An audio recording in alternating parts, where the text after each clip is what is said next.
لن تزولا قدم ابن آدم، حضور نے خبر دی ہے ابن آدم کے قدم ہل نہیں سکیں گے. جیسے مجرم کھڑا ہوتا ہے کٹہرے کے اندر، اس کٹہرے میں سے ہل نہیں سکو گے حتی یسأل عن خمس، جب تک کہ 5 چیزوں کا حساب نہ لے لیا جائے. وہ 5 چیزیں کیا ہیں؟ کان کھول کر سنیے. عن عمرہ فیما افناہ، عمر کا حساب دو. یہ 80 برس اور 70 برس ہم نے تمہیں دنیا میں دیے، کہاں ضائع کیے.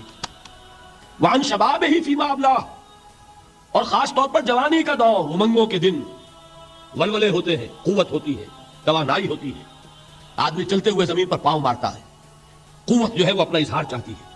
یہ جوانی کہاں گلائی؟ حساب دو، ایک ایک لمحے کا حساب دو. وعن مالہ من این اکتسبہ وفیما انفقہ، ایک ایک پائی کا حساب دو. مال کا کہاں سے کمایا تھا، حلال سے کہ حرام سے، اور کہاں خرچ کیا تھا، گل چھروں میں، عیاشیوں میں، یا نیکی کے کاموں میں، ادائے حقوق میں، اللہ کے دین کے لیے. 4 سوال ہو گئے. 2 زندگی کے بارے میں، ایک زندگی پوری بحیثیت مجموعی کہاں کس کام میں لگائی، اور خاص طور پر شباب کا دور کہاں لگایا. 2 سوال مال کے بارے میں، کمایا کہاں سے، حلال سے کہ حرام سے، جائز سے کہ ناجائز سے، خرچ کہاں کیا. اور آخری سوال وعما عمل فیما علم، جو علم حاصل کیا تھا اس میں عمل کتنا کیا.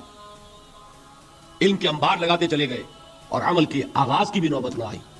یہ علم جو ہے یہ اس روز سب سے بڑا وبال بن جائے گا انسان. اتنا علم اور عمل کچھ نہیں، بجائے کہ کریڈٹ کا ذریعہ بنے یہ الٹا ڈیبٹ کا کھاتا بن جائے گا. یہ جواب دہی کا احساس ہے کہ جس کی وجہ سے انسان کی ٹریجڈی جو ہے وہ دوہری ہے. کوئی حیوان اتنے بوجھ تلے نہیں، مشقت کی، محنت کی، اس زندگی میں ختم ہوئے، اس کے بعد کوئی محاسبہ نہیں.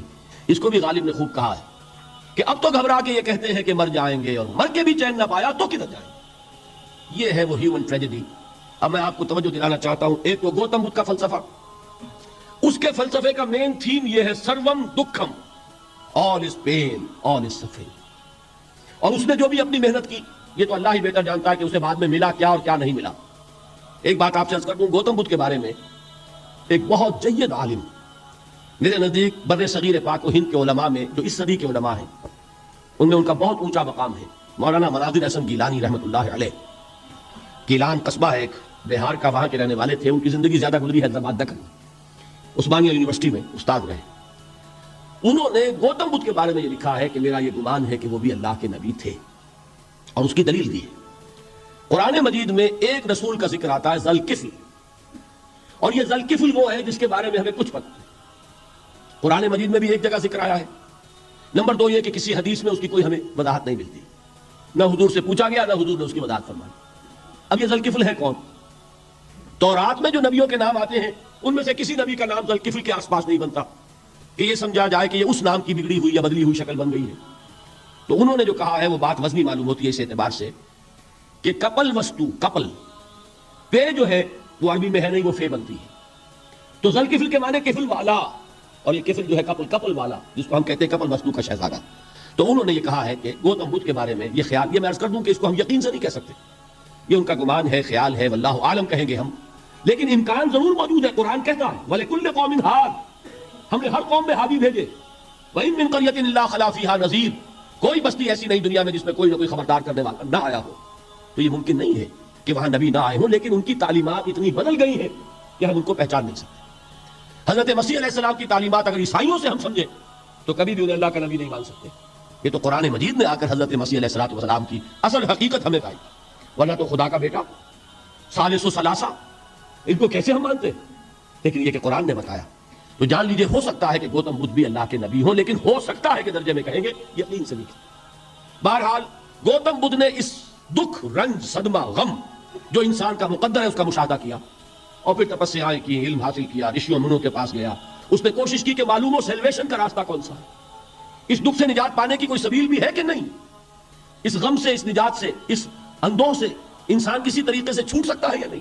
اسی کو سیلویشن کہتے ہیں انگریزی میں، اسی کو ہندی میں نروان کہتے ہیں، اسی کو عربی میں نجات کہتے ہیں. ان نجات معلقۃ بمجموع هذه الاشیاء. میں نے امام راضی رحمۃ اللہ علیہ کے الفاظ میں آپ کو لفظ بتایا، نجات کی راہ.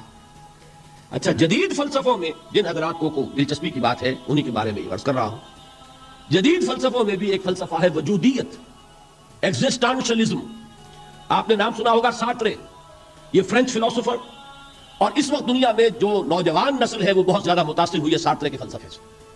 کرکیگارڈ پرانے دور میں اور سارٹر اس دور میں، ان کے فلسفے کا نام ہے وجودیت، ایگزسٹنشلزم۔ اس کا مرکزی خیال بھی یہی ہے، انسان کے لیے دکھ ہی دکھ ہے، صدمہ ہی صدمہ ہے، رنج ہی رنج ہے۔ صرف یہ ہے کہ کچھ حساس لوگ ہوتے ہیں وہ صدمے کو زیادہ محسوس کرتے ہیں، کچھ ذرا ان کی حس جو ہے وہ کچھ ڈل ہو جاتی ہے، کند ہو جاتی ہے۔ وہ جو غالب کا شعر میں نے آپ کو سنایا کہ مشکلیں اتنی بڑی مجھ پر کہ آسا ہو گئی، ورنہ یہ ہے کہ انسان سوچے تو دکھ ہے۔